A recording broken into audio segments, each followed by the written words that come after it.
ரெசிபியோட தான் வந்திருக்கிறேன். இந்த பிரியாணி ரெசிபி வந்து நார்மலா செய்யறதை விட கொஞ்சம் டிஃப்ரெண்ட்.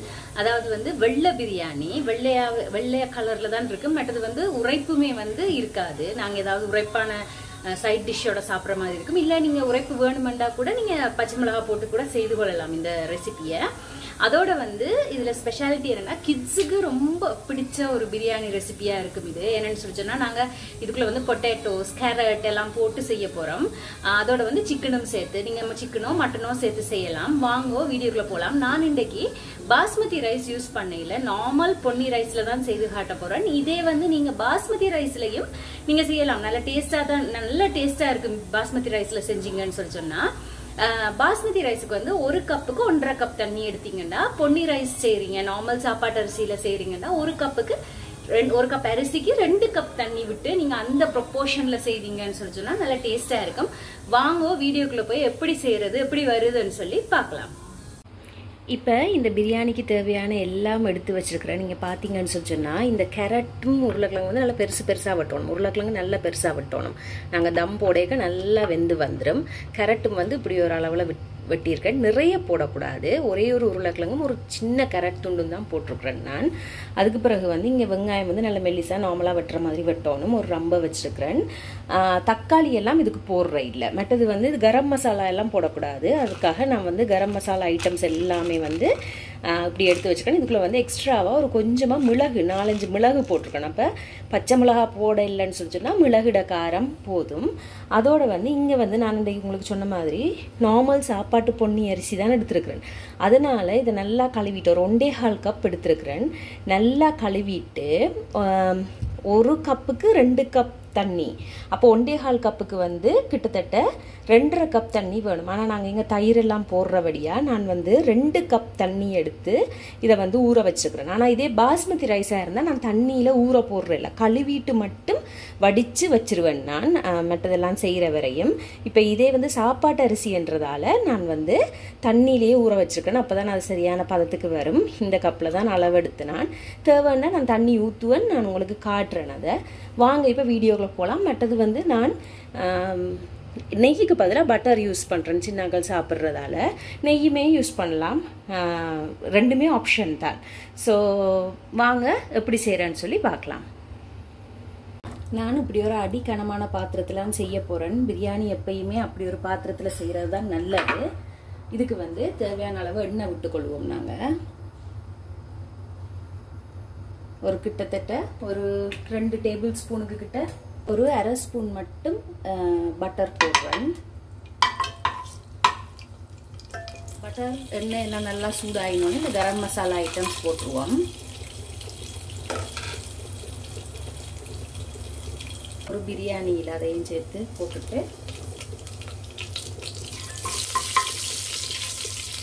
நல்லா வாசம் வரும். இந்த டைமில் வாசம் வரைக்க கொஞ்சம் நல்லா பொரிஞ்சு வரைக்க உங்களுக்கு தெரியும். இந்த டைமில் வந்து ஒரு துண்டு ரம்பை,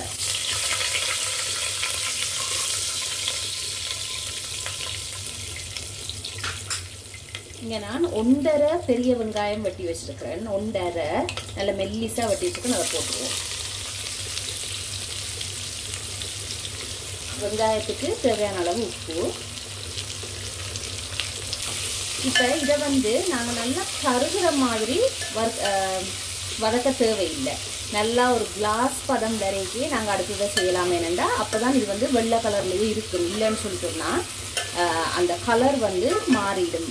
வெங்காயத்தில் கலர் மாறிச்சுல. அதனால தான் நாங்கள் தக்காளியுமே போடுறதில்ல. தேசிக்காய் புளி தான் இதுக்குரிய புளி. நான் தேசிக்காய் புளி எடுத்து வைக்க மறந்துட்டு அதையும் எடுத்து போடணும். இது கொஞ்சம் நல்லா வதங்கி வரட்டும்.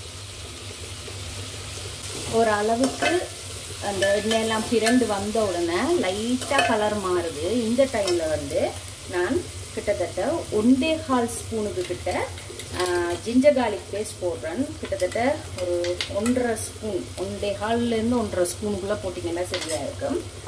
இதை போட்டு இதுவும் நல்லா வதங்கி வரட்டும். அந்த ஜிஞ்சர் கார்லிக் பேஸ்ட்டோட பச்சை மணம் போய் கொஞ்சம் ஒரு வாசம் வரும்.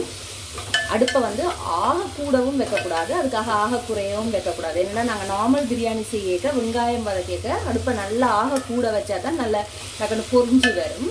ஆனால் இதுக்கு வந்து அடுப்பை நல்லா மெல்லிய அதாவது ஒரு மீடியம் ஹை ஃப்ளேமில் வச்சிங்கன்னு சொல்லி சொன்னால் சரி. இப்போ ஜிஞ்சர் கார்லிக் பேஸ்ட் நல்லா வெந்து வரட்டும். வெங்காயம் இந்த அளவுக்கு வெந்தா காணும், நல்லா வெந்து வந்திருக்குது, கலர் மாற தேவையில்லை. அப்போ தான் இந்த பிரியாணி வந்து டேஸ்டாக இருக்கும். இப்போ வந்து இந்த கேரட் உருளைக்கிழங்கு இதையும் போட்டுருவோம். அதோட வந்து நல்ல ஒரு கட்டு கொத்தமல்லி புதினா, அதாவது வந்து கொத்தமல்லியும் புதினாவும் சேர்ந்து ஒரு நல்ல பெரிய கைப்பிடி இருந்தால் போதும். நாங்கள் ஒரு 1.5 கப் தானே செய்கிறோம், அப்போ நீங்கள் உங்களோட அளவுக்கு ஏற்ற மாதிரி நீங்கள் மாற்றிக்கொள்ளலாம்.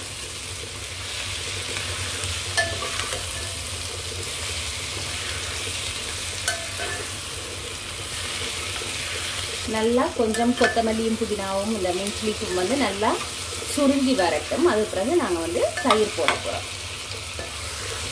அடுத்தது வந்து இது பார்த்தீங்கன்னா கொஞ்சம் தயிர் போடுவோம். ஒரு கிட்டத்தட்ட 3 டேபிள் ஸ்பூன் கிட்ட, ஒரு 2.5 டேபிள் ஸ்பூன் கிட்ட.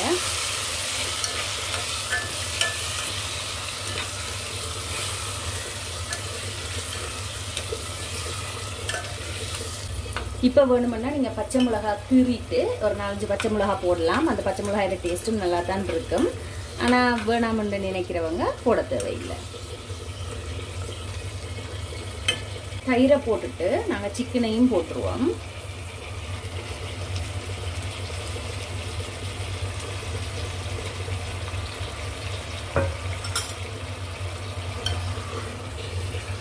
நல்லா பிரட்டி விட்டுட்டு உப்பு செக் பண்ணலாம். இந்த டைமில் இனி சிக்கனுக்கும் சேர்த்து ஒரு லைட்டாக கொஞ்சம் உப்பு போடணும். அப்புறம் நாங்கள் அரிசி போடக்க அதுக்கேற்ற மாதிரி உப்பு போட்டுக்கொள்ளலாம்.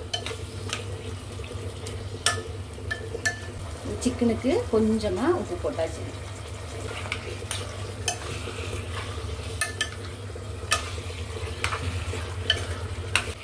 இப்போ இதை மூடிய போட்டு ஒரு 2-3 நிமிஷம் அப்படியே விட்டுருவோம், கொஞ்சம் வதங்கி வரட்டும்.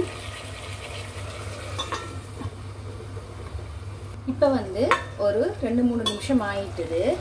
பார்த்தீங்கன்னு சொல்லி சொன்னால் 2-3 நிமிஷத்துலேயே நல்லா கொதிக்க தொடங்கிட்டுது.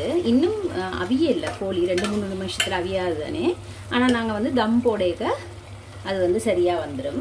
இப்போ இந்த 1.5 கப்பு கிட்ட ரைஸும் 2 கப் தண்ணியும் எடுத்து வச்சுருக்கிறேன். இதில் பார்த்தீங்கன்னு சொன்னால் ஒரு 1/2 கப்புக்கு கிட்டவே தண்ணி இருக்கும். அதனால தான் நான் வந்து 2 கப் எடுத்தேன். பிறகு கடைசியாக பார்க்கலாம் நாங்கள் தண்ணி வேணுமான்னு. இப்போ நான் இதை போடுறேன் இதுக்குள்ளே. இப்போ இந்த தண்ணி வந்து லைட்டாக சூடான வெதுவெதுண்டு தண்ணி தான் இருக்குது. ஏன்னா இது சூடாக இருக்கும்போது நாங்கள் வந்து பச்சை தண்ணியை விட்டோம்னு சொல்லி சொன்னால் அந்த குக்கிங் ப்ராசஸ் வந்து பிழைச்சி போயிடும். ஸோ அதனால் வெதுவெதுண்டு தண்ணி விட்டுறணும்.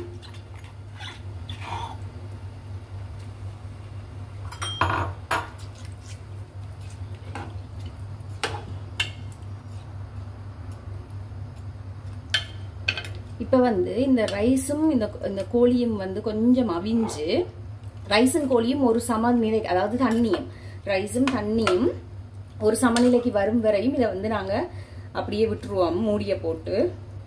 அது ஒரு 5 நிமிஷத்துக்குள்ள வந்துடும். இப்போ நீங்கள் உப்பு பார்க்கலாம், உப்பு போடணும் கொஞ்சம்.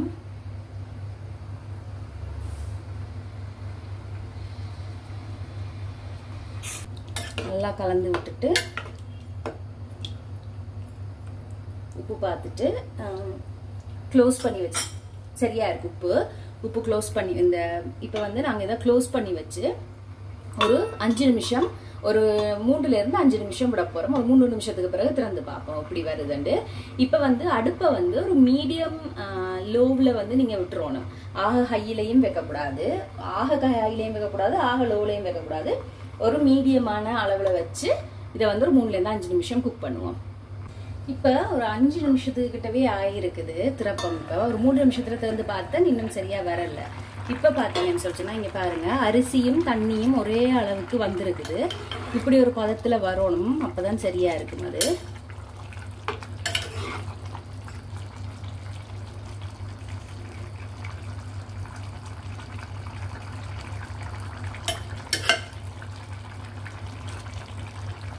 இப்போ வந்து நான் இதுக்குள்ள கொஞ்சமா ஒரு பாதி தேசிக்காய் புளி, ஏண்டா வந்து தயிர்ல வந்து ஒரு சாதையான புளிப்புத்தன்மை இருக்குது. ஸோ அதனால நாங்கள் நிறைய விட தேவையில்லை.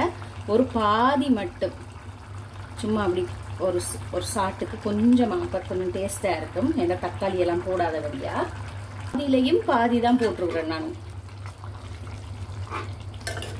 ஒரு மிக்ஸ் பண்ணி விட்டுட்டு, இப்போ பாஸ்மதி ரைஸ்னா நீங்கள் கொஞ்சம் கவனமாக மிக்ஸ் பண்ணணும். இப்போ இந்த ரைஸ்ன்றபடியாக ஓரளவுக்கு நாங்கள் மிக்ஸ் பண்ணலாம். தண்ணி காணும் தம் போடுறதுக்கு. இப்போ நான் என்ன செய்ய போறேன்னா, இதை இப்படியே மூடிய போட்டு நல்ல ஒரு பாரத்தை வச்சு நீங்கள் அப்படியே விடலாம். ஆனால் நான் அப்படி ஒரு நாளுமே செய்கிற இல்லை. நான் வந்து இப்படி ஒரு இந்த யூஸ் பண்ணின கல் இப்படி ஏதாவது இருந்தால் பழைய தோசை கல் அதுக்கு மேலே தான் வைக்கிறது. நான் வச்சுட்டு காட்டுறேன். அடுப்பை கூட்டி விட்டுட்டு ஒரு நிமிஷத்துக்கு, அதுக்கு பிறகு வந்து இந்த கல் சூடாகும் வரையும், அதுக்கு பிறகு வந்து சரியா ஒரு 15 மினிட்ஸ் நீங்க வந்து இதை தம்ல விட்டீங்கன்னு சொல்லி சொன்னா சரி. 15 மினிட்ஸ்க்கு பிறகு அடுத்த 15 மினிட்ஸ் வந்து நீங்க அடுப்பு ஆஃப் பண்ணிட்டு இதை டிஸ்டர்ப் பண்ணாம விட்டுறணும்.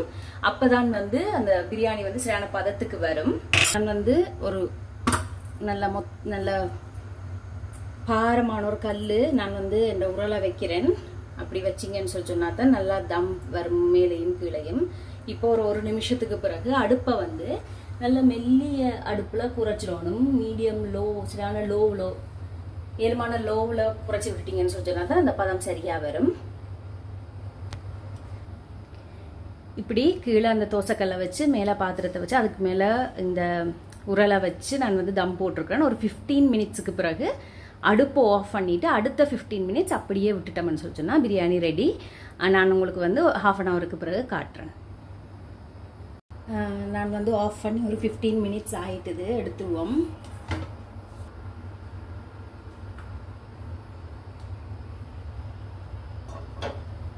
இப்படித்தான் இருக்கு பிரியாணி. வாங்க இதை வந்து எடுத்து பார்ப்போம்.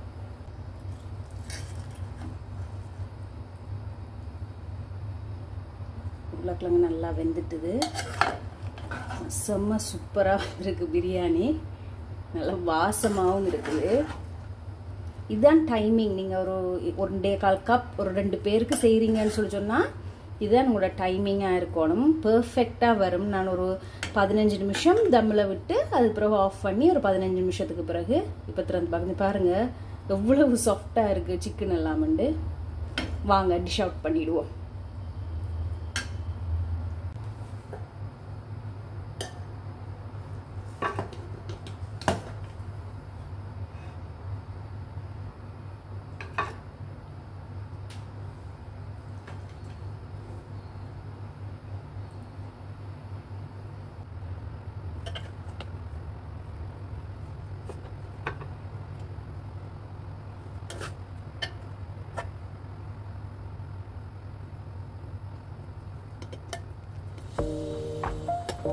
சீரக சம்பா ரைஸ் பிரியாணி மாதிரி இருக்குது. நார்மல் பொன்னி அரிசி தான் இது.